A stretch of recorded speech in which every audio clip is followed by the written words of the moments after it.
Bom dia, amigos. Estamos reunidos neste domingo, 18 de agosto de 2024, para mais um culto matinal dominical. Sejam todos bem-vindos a participar conosco deste momento, iniciando a semana, buscando em primeiro lugar o reino de Deus, a sua justiça, e as demais coisas nos serão acrescentadas. Eu vou iniciar lendo o Salmo 62.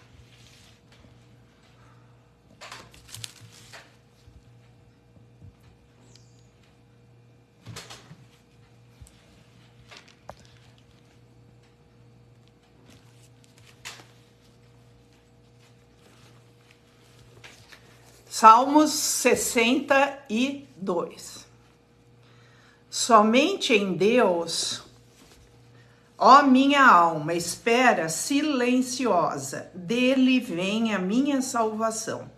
Só ele é a minha rocha e a minha salvação, e o meu alto refúgio. Não serei muito abalado. Até quando acometereis vós a um homem, todos vós, para o derribardes, como se fosse uma parede pendida ou um muro prestes a cair? Só pensam em derribá-lo da sua dignidade. Na mentira se comprazem, de boca bendizem, porém no interior maldizem.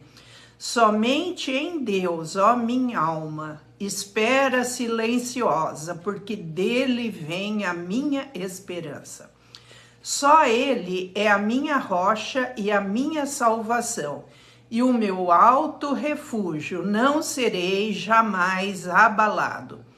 De Deus dependem a minha salvação e a minha glória. Estão em Deus a minha forte rocha e o meu refúgio. Confiai nele, ó povo, em todo tempo. Derramai perante ele o vosso coração. Deus é o nosso refúgio. Somente vaidade são os homens plebeus, falsidade os de fina estirpe. Pesados em balança, eles juntos são mais leves que a vaidade. Não confieis naquilo que extorquis, nem vos vanglorieis na rapina. Se as vossas riquezas prosperam, não ponhais nelas o coração. Uma vez falou Deus, 2 vezes ouvi isto, que o poder pertence a Deus. E a ti, Senhor, pertence a graça, pois a cada um retribui segundo as suas obras. Vou ler mais um trechinho que está em Mateus capítulo 11, versículo 28. Jesus falando: Vinde a mim, todos os que estáis cansados e sobrecarregados, e eu vos aliviarei. Tomai sobre vós o meu jugo e aprendei de mim, porque sou manso e humilde de coração, e achareis descanso para a vossa alma, porque o meu jugo é suave e o meu fardo é leve. Vamos cantar um hino aqui? Acho que você sabia, sabe sim? As tuas mãos dirigem meu destino, ó Deus de amor, bom é que seja assim. Teus são os meus poderes, minha vida. Em tudo eterno, Pai, dispõe de mim. Meus dias sejam curtos ou compridos, passados em tristezas ou prazer. Em sombra ou luz é tudo como queres, e é tudo bom se vem do teu querer. As tuas mãos dirigem meu destino, por mim sangraram na infamante cruz, por meus pecados foram traspassadas, e nelas posso descansar, Jesus. Nos céus erguida, sempre intercedendo, as santas mãos não pedem nunca em vão, ao seu cuidado em plena confiança, entrego a minha eterna salvação. As tuas mãos dirigem meu destino, o acaso para mim não haverá. O grande Pai é justo e benfazejo, e sem motivo não me afligirá. Encontro em seu poder constante apoio, forte é seu braço, insone o seu amor, e ao fim entrando na cidade eterna, eu louvarei meu guia e Salvador.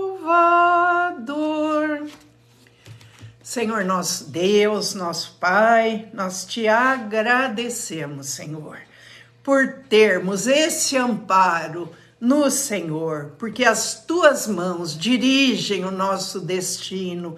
Acaso em nós não haverá, porque o Senhor dirige a nossa vida, porque depositamos a nossa vida no Senhor, nas tuas mãos, e não existe lugar melhor para estarmos no teu colo, nos teus braços, protegidos pelas tuas fortes mãos. E sabemos que o Senhor quer sempre o melhor para nós, e sem motivo não nos afligirá.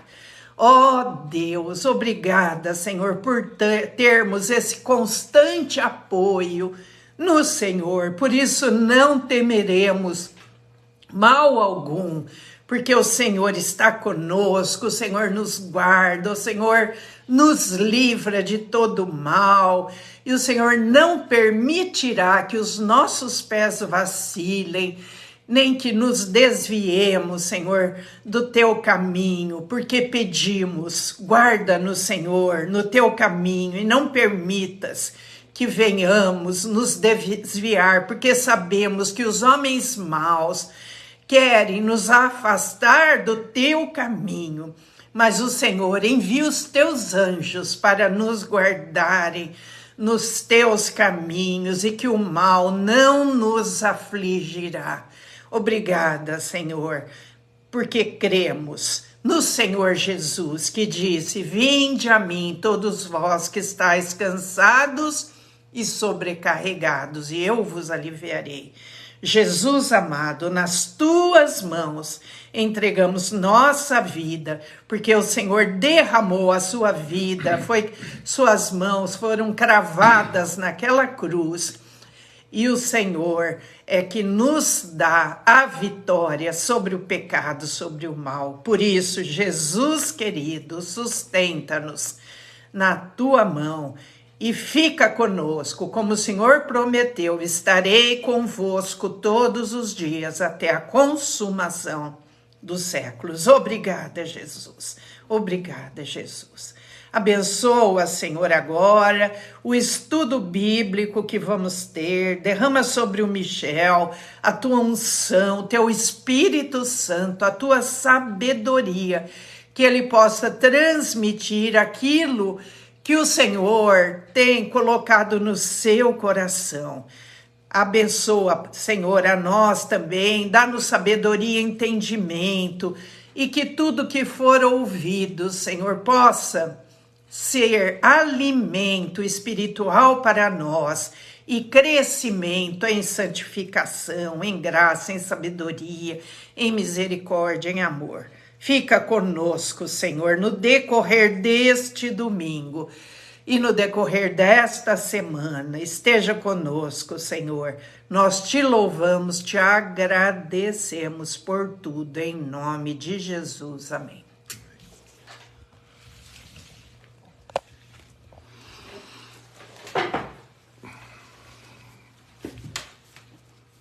Quero cumprimentar os irmãos e as irmãs com a graça e a paz de nosso Senhor Jesus Cristo.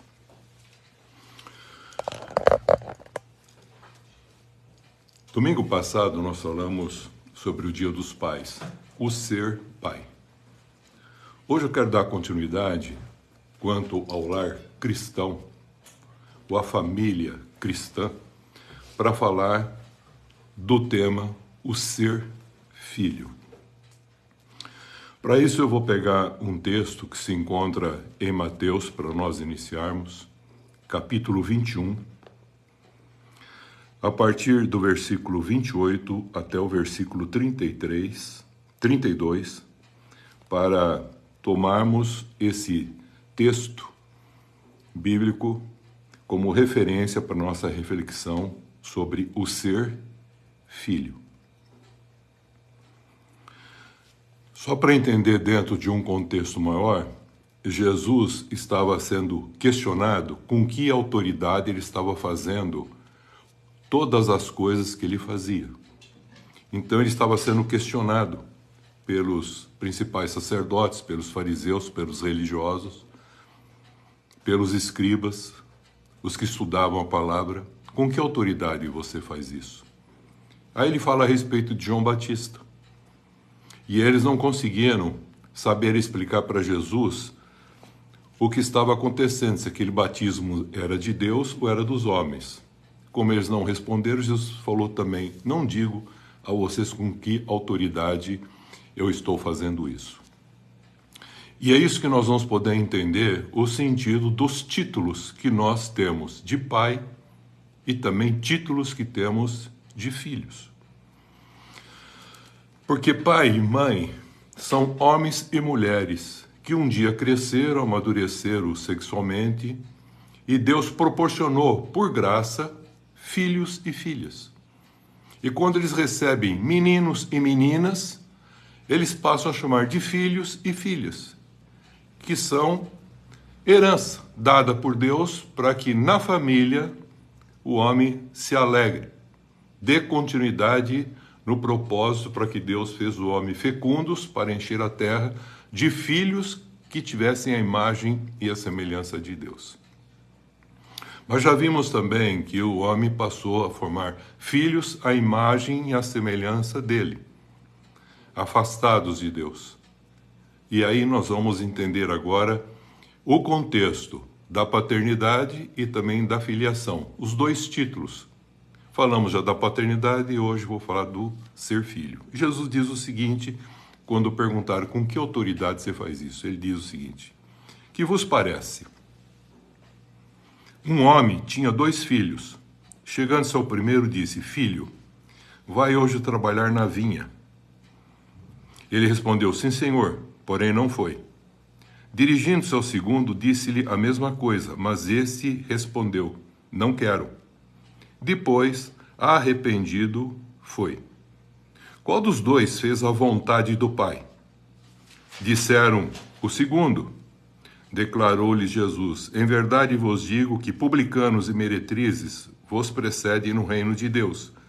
Porque João veio a vós outros no caminho da justiça, e não acreditasses nele, ao passo que publicanos e meretrizes creram. Vós, porém, mesmo vendo isto, não vos arrependestes. Afinal, para acreditar em João Batista. Então eu disse que pai é um título, filho e filha também é um título. E são títulos que a gente tem que fazer a seguinte pergunta: da onde provém esse título? Onde nós aprendemos a ser pai? E onde nós aprendemos a ser mãe? E onde nós aprendemos a ser filho e filhas? Então nós sabemos que há uma referência eterna que já foi revelada, que nos dá esses títulos, para expressarmos não só o Pai Celeste, como eu falei domingo passado, mas para nós entendermos a relação da obediência à autoridade desse Pai, que os filhos assim lhe dedicam.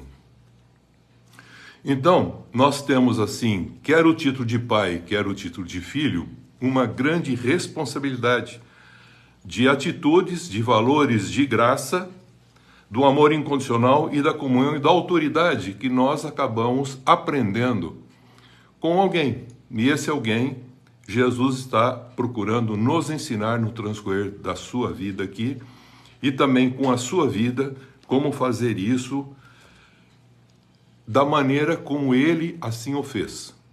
Então eu gostaria de dizer primeiramente que Jesus, quando criancinha, pequenininho, ele foi cuidado pelos seus pais, precisa de um cuidador. Pais terrenos.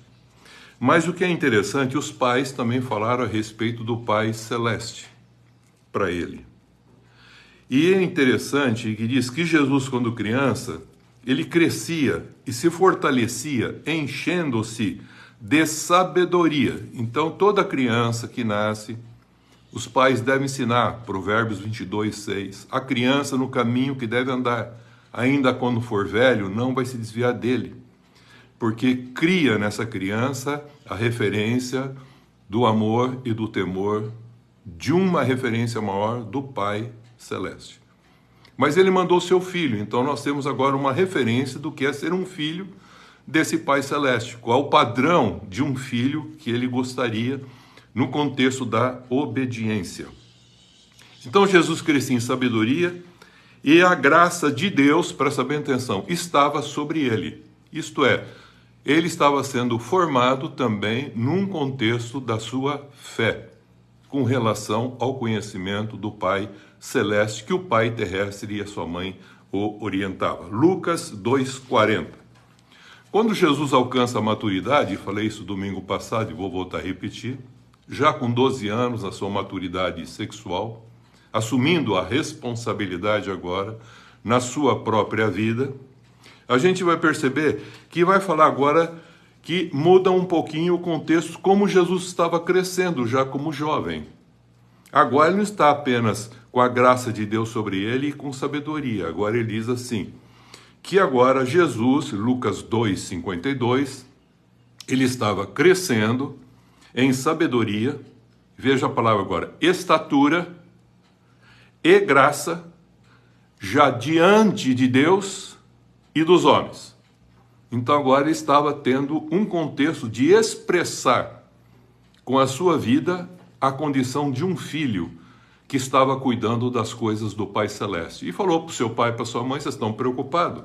Vocês falaram até agora, até os 12 anos, do Pai Celeste. E agora eu entendi que eu tenho o Pai Celeste. E agora estou ocupado em cuidar e fazer a vontade do Pai Celeste. É uma maturidade que se adquire espiritualmente com responsabilidade. Provérbios 22:6, a Bíblia fala para nós ensinarmos, como pais cristãos, ensinarmos os filhos o contexto do temor do Senhor, não é ao Senhor, mas é do Senhor, quanto Ele nos ama, quanto Ele nos quer bem, como Ele quer que a gente seja pessoas bem-sucedidas, expressando assim uma condição de um filho obediente e que recebe também graça, vida longa, autoridade e diz para os pais aqui na terra não provocar a ira dos seus filhos, Efésios 6, de 1-4, para obedecerem aos seus pais, porque isto é, veja a palavra, justo. Não é uma coisa obrigatória, é um contexto de justiça. E não é de direito, eu não obedeço por medo, eu obedeço porque é um contexto de dikaios, isto é, de justo, de ser justo, de fazer aquilo que é a equidade. É uma obediência em amor, sem troca. E aqui diz, e honrarem a seus pais. Assim haverá filhos e filhas que obedecem, e a gente vê também que existem muitos filhos e filhas que não obedecem. Mas no lar cristão, Paulo falou a respeito de como deveria ser esse contexto da obediência. Ele fala do lar cristão, da mulher e do marido, mas depois ele fala dos filhos. Hoje estou querendo trabalhar com os filhos.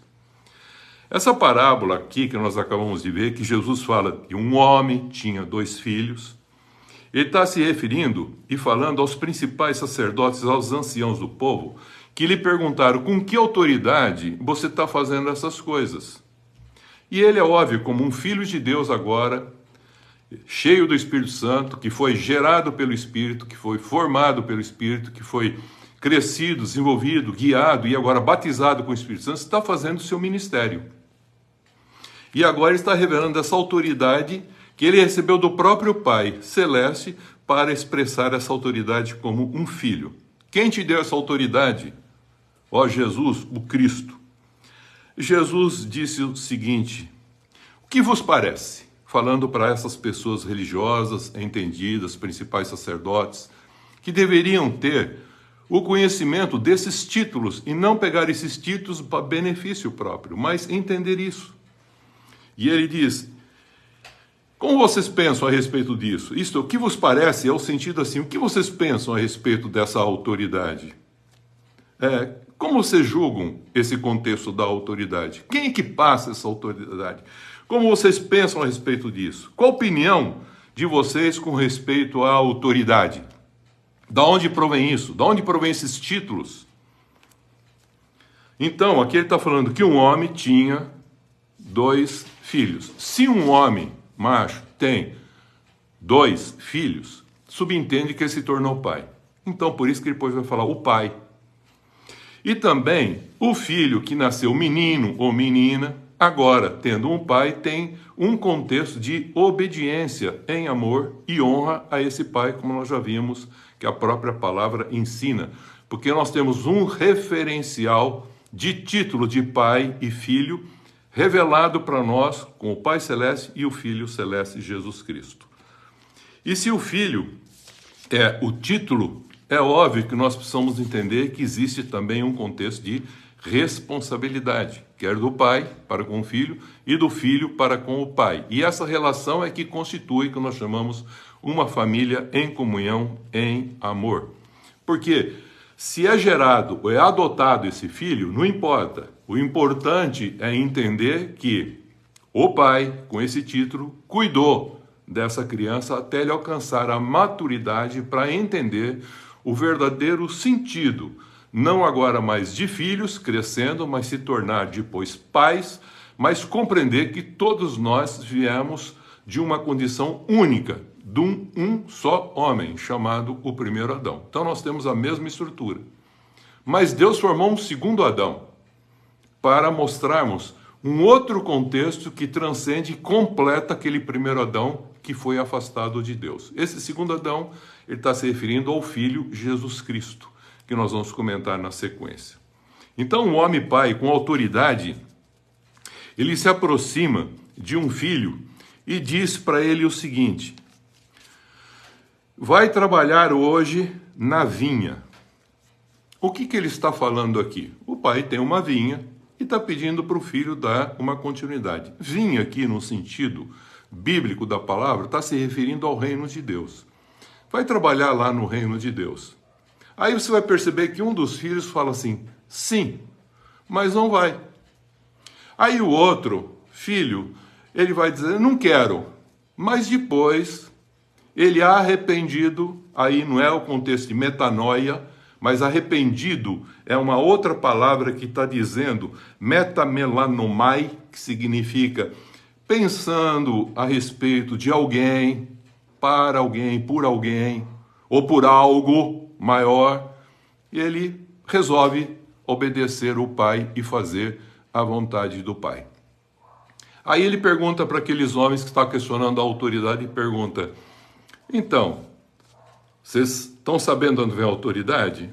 Então agora eu quero dizer isso para vocês assim: qual dos dois é que realmente fez o que o pai estava pedindo, isto é, obedeceu o que o pai estava solicitando para trabalhar no reino de Deus? Qual dos dois?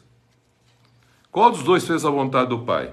Disseram: o que disse, não, no princípio não quero, mas depois, arrependido, ele pegou e foi e fez com que acontecesse a vontade do Pai. Então, nessa parábola, eu consigo ver 3 pontos que são assim bem específicos. O primeiro é o atributo do filho, que promete obediência ao pai e não pratica a vontade do pai. O segundo é um filho que tem o atributo de filho que desobedece o pai, mas arrependido pratica a vontade do pai. Por isso ele compara aqui meretrizes, prostitutas, que não estavam querendo nada com Deus e de repente se arrependem. Enquanto os que deveriam arrepender se acham e se justificam por aquilo que acha certo, que entende, mas não compreende e, consequentemente, não toma consciência do seu estado e resolvem simplesmente questionar o próprio Jesus. O segundo ponto é um contexto de obediência. Um filho obedece, porque há uma autoridade constituída acima, que são os pais. Mas não é um autoritarismo e nem é um poder, é uma autoridade, é uma exousia. É um título de autoridade para que forme esses filhos, para que eles possam expressar a virtude desse Pai Celeste. Então, há um referencial a ser aprendido no divino, para expressar no terreno. A obediência tardia do filho, com arrependimento, fé e ação, acaba cumprindo a vontade do Pai. Veja, uma obediência tardia, antes tarde, como diz o vulgar, do que nunca. Ao contrário, a obediência imediata do filho, que diz, sim, eu vou, mas não cumpre o que estava dizendo, a vontade do pai, é uma obediência falsa. Não é de todo o coração. Ele sabia o que tinha que fazer, ele entendeu o que tinha que fazer, mas ele não compreendeu porque tinha que ser feito esse contexto. E o terceiro é a autoridade. A autoridade do pai, que é dada ao filho, para expressar a justiça em amor, que é próprio daquele pai que tem essa autoridade. Transfere isso para o filho. Então, quando perguntaram com que autoridade você faz, é como se ele falasse assim, a autoridade que meu pai me deu. É uma exousia, não é um dynamis, não. É uma exousia, uma autoridade que ele me deu com esse título. E como eu sou obediente a ele, honro ele e glorifico o nome dele, então eu tenho essa autoridade. Mas eles não sabiam disso e Jesus falou, também não vou te falar como isso é possível. Mas existe o contexto do autoritarismo daqueles que, não conhecendo o verdadeiro sentido da procedência paterna, divina, não consegue expressar a sua paternidade de forma responsável. E aí é claro que vira um autoritarismo de um pai que passa isso, acaba passando para o filho, que às vezes até rejeita compreender o Pai Celeste como pai. Porque vê nesse Pai Celeste, ele fala o divino, o santo, o grandioso, o poderoso, mas não consegue enxergar um Pai amoroso que Deus está querendo que a gente conheça. Porque ele se revelou para nós conhecermos ele, não em poder, mas conhecermos ele no que ele é, um pai que formou desde um princípio todas as coisas, como nós já vimos, para que eles possam buscar a justiça e não buscar os direitos, os privilégios que muitas vezes o autoritarismo com poder produz nos filhos. O que é interessante é que Lucas, capítulo 15, nos versículos de 11 a 32, Jesus estava falando a respeito de pessoas perdidas, de valores perdidos. Ele usa a parábola das ovelhas, depois ele usa a parábola da dracma perdida, depois ele fala assim, um pai, ele não fala um homem agora, ele fala, um pai tinha 2 filhos. Agora ele está fazendo uma relação de um pai que está expressando, queridos, guarda bem isso no teu coração, o seu amor, mas os 2 filhos, adamicamente gerado, um quer viver de forma independente e o outro quer viver de forma dependente, religiosamente, para o papai fazer tudo. Então ele fala de um filho mais velho, dependente, que fica na casa do pai, e de um filho mais novo, que quer a sua independência. Mas eles não entenderam o amor do pai, para que os filhos compreendessem o amor do pai e vivesse de forma veja a palavra, interdependente com ele, com o Pai, para expressar nos atributos de pai e filhos o que Deus está nos ensinando nessa responsabilidade desses títulos que nós temos de pai e filhos. Então Jesus está querendo ensinar uma verdade aqui para nós. E então ele faz uma comparação criticando assim aqueles religiosos da época, escribas e fariseus, que estavam questionando Jesus enquanto os pecadores estavam se aproximando de Jesus. Então ele está contando agora um contexto maior para nós entendermos o amor do Pai. E ele falou que os dois filhos estavam errados. Um queria independência, dá-me o que é meu de direito, vou ficar longe do Senhor e vou ver minha vida do jeito que eu quero. Aí ele pegou tudo que era de direito, gastou tudo, e quando a coisa faltou, se apertou, veio na sua consciência, no seu espírito, na sua memória, veio a lembrança de como era a casa do pai, de como eram tratados os servos. E ele, como filho, estava comendo alfarroba de porcos, não tinha comida, não tinha mais nada, tinha perdido tudo. Então vem a lembrança, o que aconteceu com que ele ficou afastado de Deus para ver independentemente. Aí ele toma a consciência e ele, veja a palavra agora, recorda do amor do Pai, porque a hora que ele pediu, o Pai não questionou, deu. Um amor incondicional. O que você quer aí, filho? Bem, pronto. Mas ficou esperando esse menino com um sentimento que ele vai voltar, porque eu amo ele e mostrei meu amor para ele. Agora ele toma uma consciência, se arrepende e diz assim, vou falar para o meu pai, vou voltar lá e dizer, olha, eu não sou digno de ser chamado teu filho, eu aprontei aí com o senhor, mas veja aí, como pecador, eu estou voltando, trata-me como um servo teu. Antes dele falar isso, o pai o vestiu com roupas finas, anel no dedo, pôs sandálias nos pés e matou o cordeiro cevado para restabelecer a comunhão. E houve uma alegria indizível naquela casa. Aquele que era e queria viver independente do pai, longe do pai, agora arrependido, como um pecador, volta à comunhão do pai. Que o pai sempre quis uma família de filhos, que vivesse a comunhão, tivesse títulos de pai e filhos, que vivendo em comunhão expressasse o Deus onde ele estivesse, na forma humana de ser. Um humano ser expressando esse Deus. E o que aconteceu? Aconteceu que o mais velho, voltando, que era um contexto que ele vivia dependente, disse, eu estou sempre na casa do pai, faço segundo a vontade do pai, uma visão bem religiosa, aquele que nunca se afastou, que se acha certo, que se acha justo, que se acha no direito de, eu sempre fiz. De repente ele vê o pai tratando o irmão, e ele fica indignado. Quando ele voltou, ele estava voltando do campo. Nem estava voltando num contexto de estar na casa, ou administrando a casa, junto com o pai, em comunhão com o pai. Embora junto com o pai, o coração dele não estava compreendendo o amor e a expressão desse amor do próprio pai. Porque ele era um dependente que tinha só interesse nas coisas do pai. Quando ele viu o pai tratando o irmão daquela maneira, ele lembrou, na sua consciência ele lembrou tudo que ele fazia, recordou que ele foi sempre leal, sempre presente, nunca se afastou. Como agora ele está dando isso para aquele menino, um carneirinho, um cordeirinho, e agora, veja, queridos, que ele no coração tinha um contexto de dependência, mas o coração dele estava longe de compreender o amor do pai. Ele lembrou e recordou, o senhor nunca me deu um cabritinho para eu festejar com meus amigos.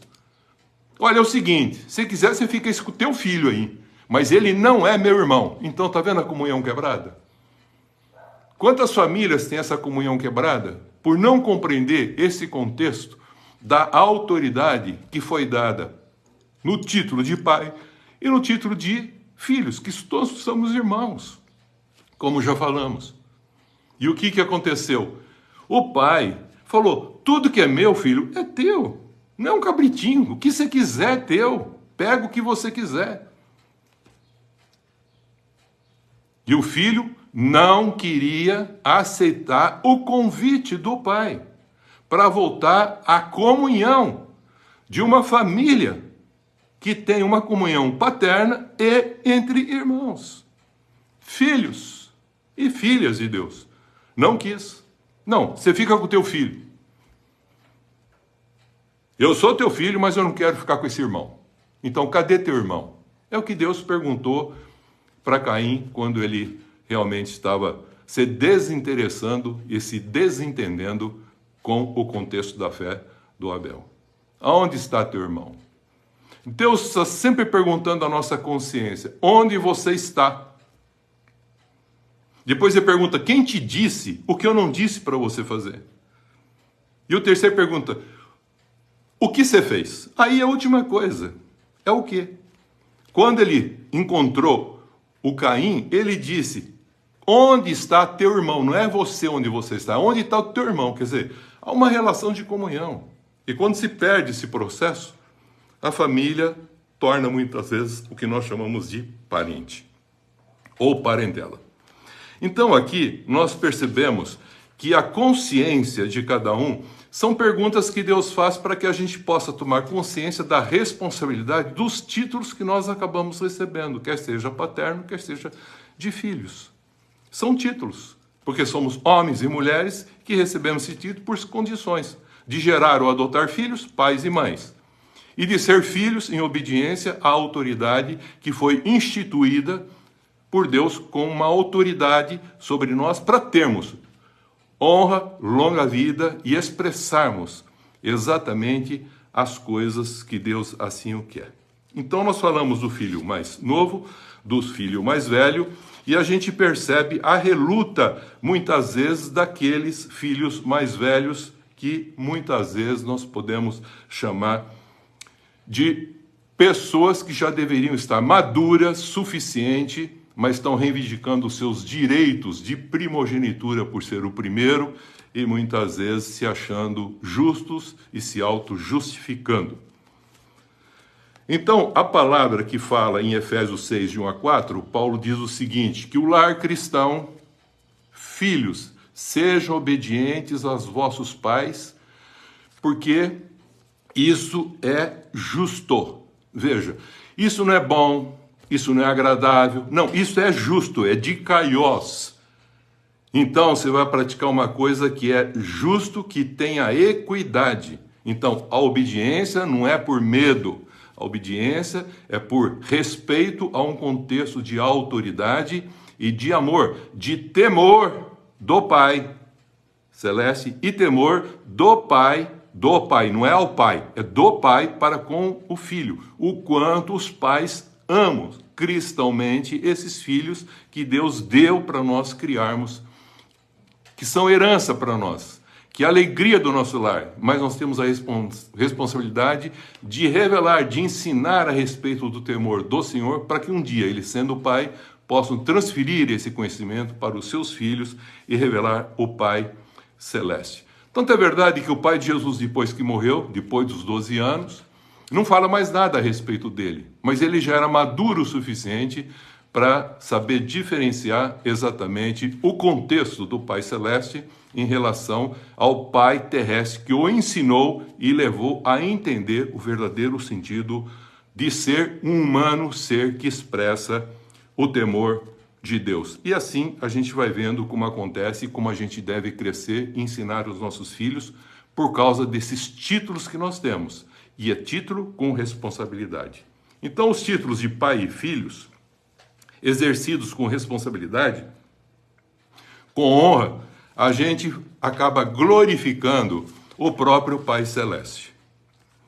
Então quero recordar aqui, chamando a atenção do Pai Celeste, que primeiro formou o Adão, a primeira humanidade, o primeiro Adão, que era aquele filho que ele trouxe, formou da terra e criou o macho e a fêmea, e os chamou de Adão, a humanidade, que é a humanidade que nós entendemos, os filhos adâmicos, que acabaram ficando com a imagem e semelhança de Adão. Então vamos pensar um pouquinho agora nos dois filhos do Pai Celeste para nós entendermos essa relação paterna e filial.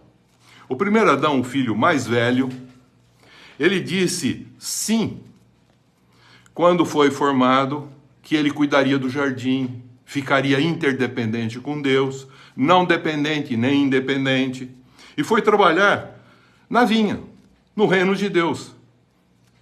Então, ele estava no céu, isto é, lá no paraíso, falava com Deus, conversava com Deus, se relacionava com Deus, e foi formado da terra, veja, estava no paraíso, mas foi formado da terra, e enviado para, tendo a imagem e a semelhança de Deus, agora expressar com a mulher que foi formada a partir dele, filhos e filhas, a semelhança da imagem e semelhança de Deus.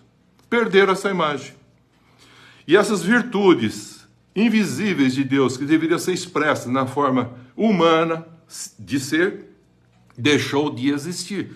E eles passaram a formar, agora, filhos fora do paraíso, com a semelhança e a imagem caída deles. Então, esses agora mostram claramente em Gênesis 5:3 que já não formavam mais filhos à imagem e semelhança de Deus.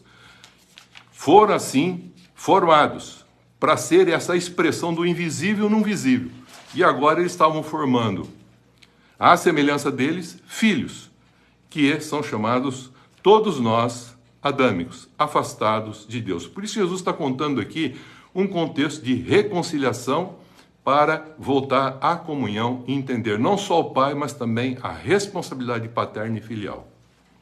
O filho mais novo, representado, como afirma Paulo, no segundo Adão, Jesus Cristo, 1 Coríntios 15, 45 a 49, a gente vê que ele, Jesus Cristo, é um filho obediente a morrer na cruz, ele aprendeu a obediência, porque ele aprendeu a crescer, se desenvolver na graça, no conhecimento, diante de Deus e diante dos homens. Então ele cresceu diante disso. Buscava o reino de Deus e expressava o reino de Deus. E tudo que ele falava, como um filho de Deus, tinha a autoridade do Pai, porque fazia a vontade do Pai, e consequentemente as pessoas não entenderam o que ele estava falando com respeito à autoridade.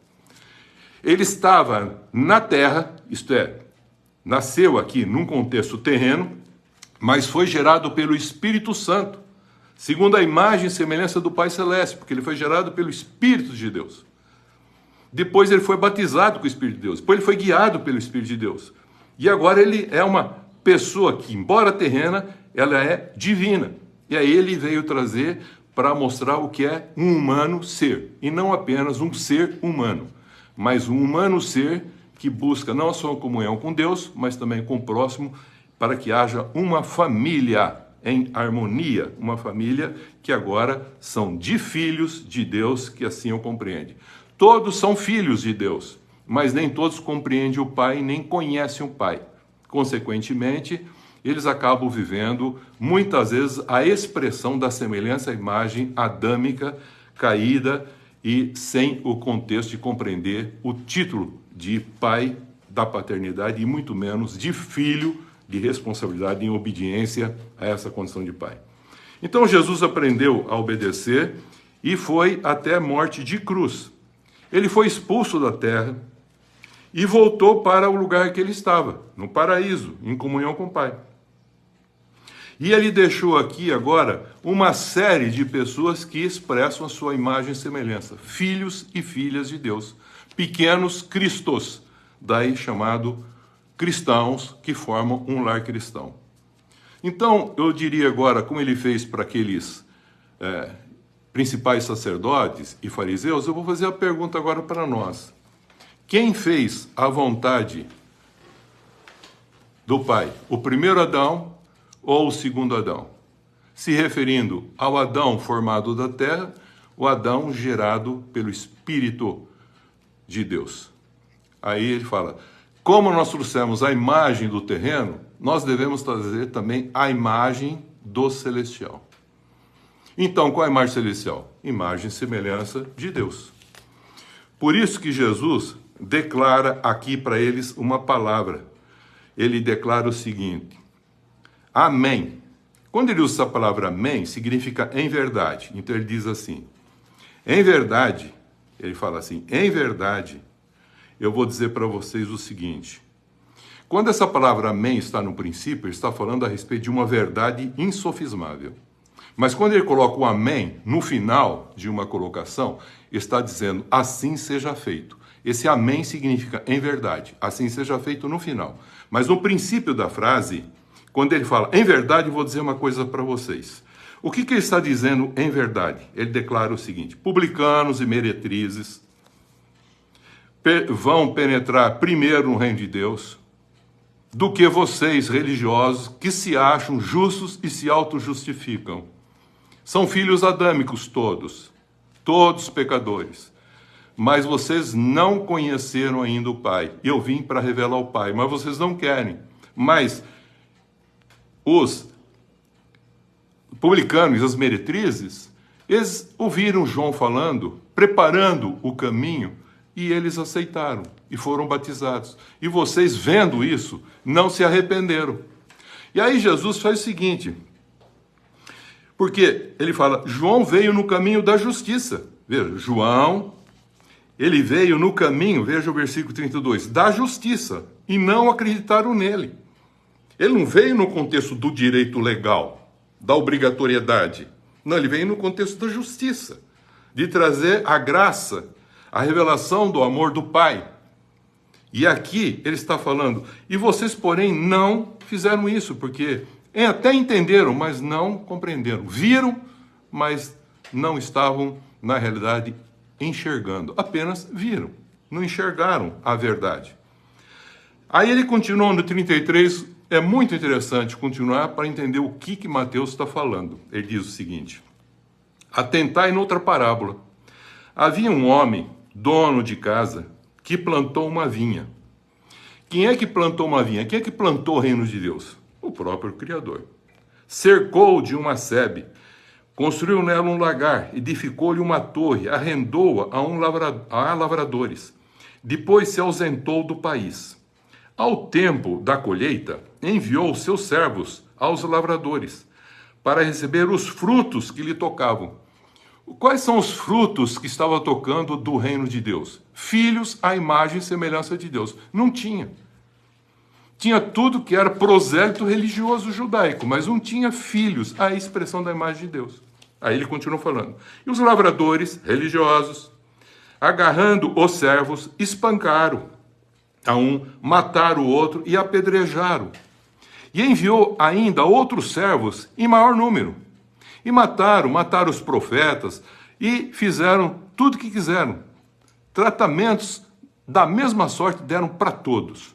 E por último, presta bem atenção agora, queridos, Jesus está mostrando aqui, Mateus escrevendo a respeito dessa realidade, desse filho que veio revelar o Pai, evangelizar para mostrar o Pai. Ele diz, e por último enviou-lhes o seu próprio filho, dizendo, a meu filho respeitarão.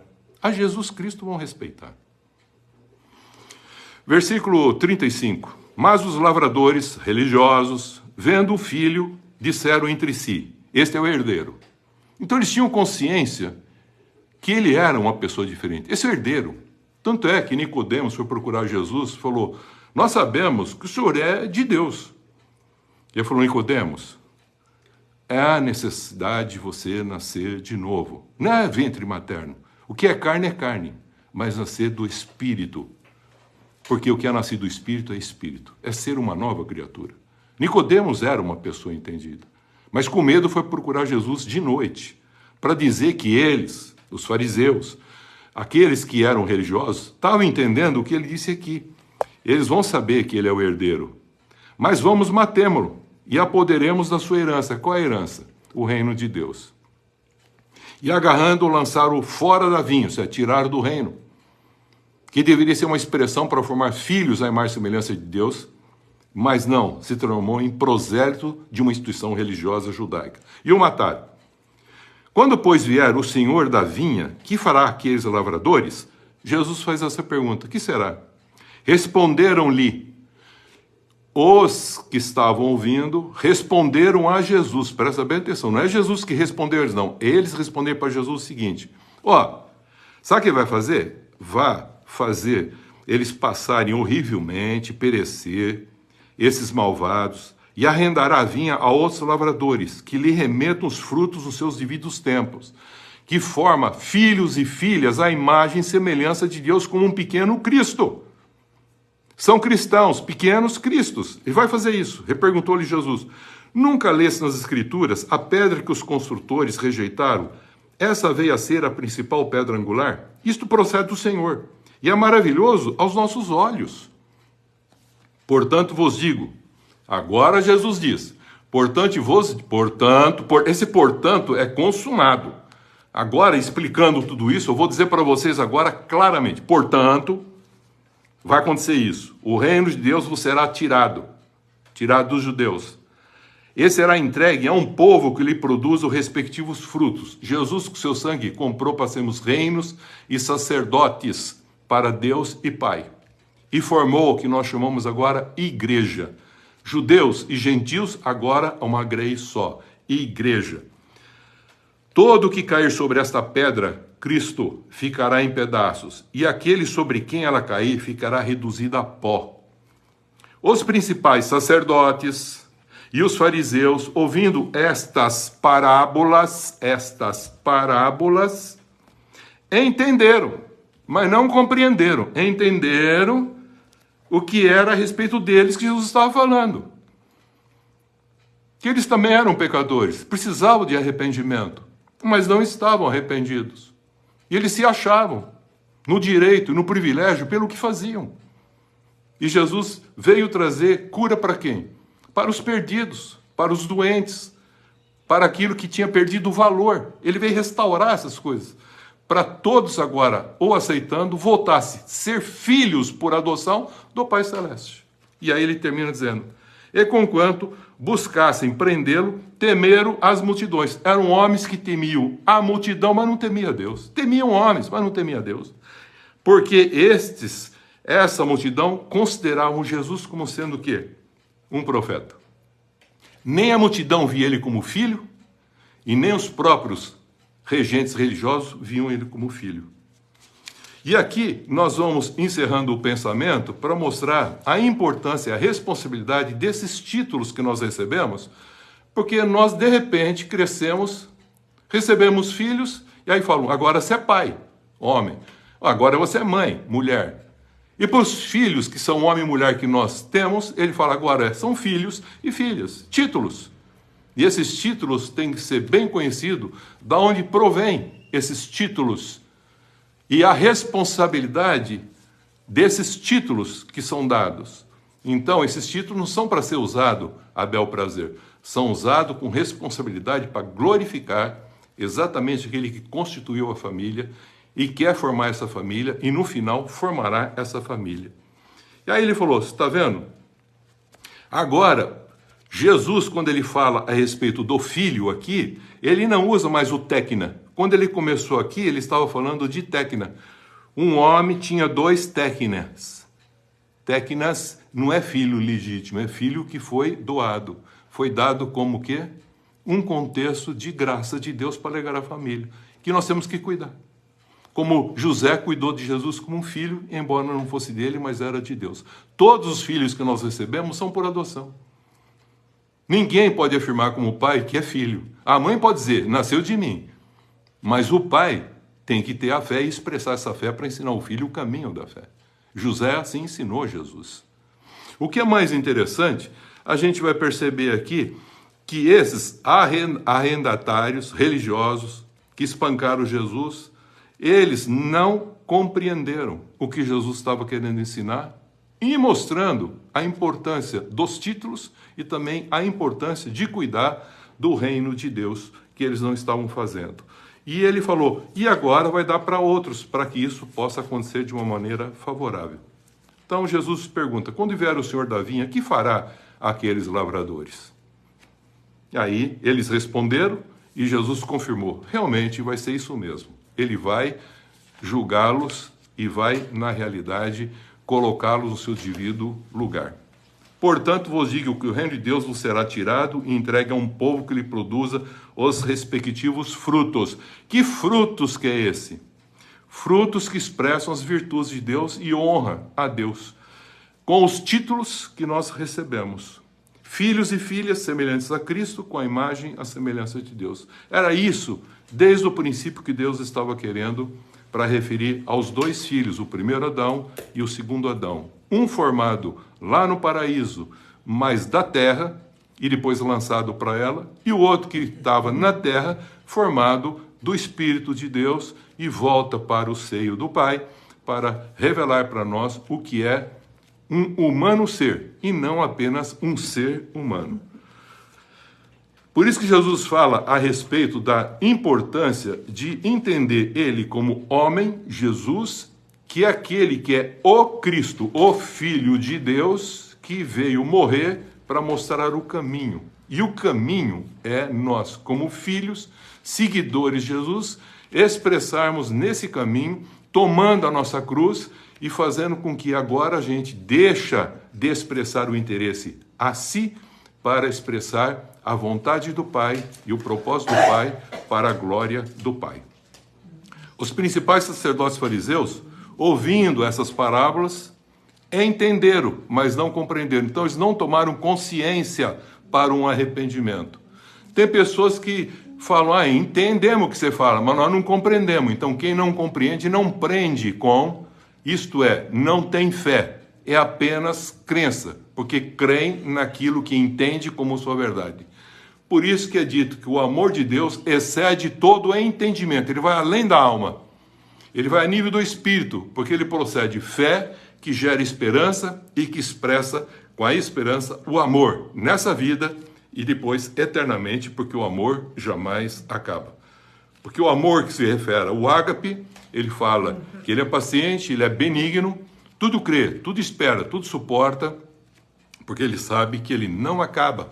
E ele tem certeza e convicção que vivendo esse amor fará transformações nas pessoas que assim permitirem tomarem essa consciência do que Jesus fez com a sua obra vicária, salvando o ser humano para ver uma forma santa de viver, para aproximar de Deus, não fazendo, mas sendo pessoas santas como Deus é, e justas e perfeitas para expressar o que Deus mandou a gente fazer e expressar. O que é gerado da carne, disse Jesus, é a carne. Por isso importa vos nascer de novo, para ser gerado espírito. Por isso que quando ele estava morrendo, ele falou, Pai, agora está consumado. Aquele homem que o Senhor estava fazendo lá no princípio, agora está consumado, porque agora eu completei a obra. Agora eu glorifiquei o teu nome. E agora o Senhor está me glorificando para que eu possa agora revelar como um filho com autoridade, a autoridade de quem eu recebi. Eu recebi essa autoridade do Pai Celeste. Que esses títulos, pais e filhos, possam ser compreendidos, respeitados, considerados, com responsabilidade. Quem diz como tem que ser e viver, há uma clareza, uma revelação, não só do Pai Celeste, como eu já falei, mas hoje eu quis falar a respeito dos filhos que ele constituiu, para expressar, aonde estivermos, honra e glória ao Pai. Por isso que ele nos dá a autoridade, mas não nos dá poder. O poder em algumas situações para fazermos a expressão e suportarmos a condição de expressarmos o Cristo que está em nós. Esse Cristo que está em nós é a nossa vida. E quando essa vida, que é Cristo, diz Paulo, se manifestar, Colossenses capítulo 2, então nós seremos glorificados com ele em glória. Esses são os frutos que Deus espera. E não prosélitos religiosos e institucionais, mas filhos e filhas que expressam exatamente o que Cristo veio mostrar. Por isso que Deus falou, olha para o meu filho, nele eu me comprazo, imita-o, siga-o, ele vai mostrar o caminho, e um dos caminhos é a cruz. Todo mundo quer um Jesus poderoso, mas não quer expressar e conhecer o Cristo, para ser uma expressão desse Cristo para o irmão, porque foi esse Cristo que me deu condição de me reconciliar com o Pai e voltar a entender a responsabilidade paterna e filial a respeito de quem está nos ensinando o que é ser pai, o que é ser filho. Que Deus abençoe em Cristo Jesus. Espero ter contribuído para nós meditarmos e refletirmos nesses 2 títulos e hoje nos títulos que ele dá para nós como filhos, que devemos obedecer porque isto é justo, e honrar porque isto é importante para que haja harmonia na família cristã. Mas o que não tem essa compreensão, nós sabemos que passa com uma certa dificuldade. E nós, como filhos, devemos expressar as virtudes e o atributo do Pai Celeste com as nossas vidas, para que os demais vejam através de nós, filhos e filhas de Deus, e passam a conhecer o Pai, que eles não conhecem, mas eles são filhos, mas ainda não compreenderam esse amor e a bondade desse Pai, que Cristo veio nos revelar. Que Deus abençoe em Cristo Jesus.